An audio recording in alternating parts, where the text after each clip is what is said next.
ce qui m'est arrivé quand j'ai eu 19 ans, j'ai été éjectée sur l'autoroute, ça j'en ai déjà parlé.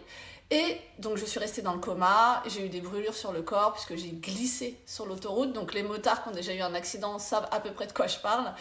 J'ai la rate qui a explosé et le crâne évidemment. Donc tout ça, ça a fait que j'ai des antécédents médicaux qui sont importants. Sans compter tout ce qui s'est passé par la suite, évidemment, parce que je suis comme tout le monde et il m'arrive d'autres choses dans la vie. J'ai aussi des allergies, j'ai aussi des traitements pour autre chose, j'ai un problème avec ma colonne vertébrale, etc.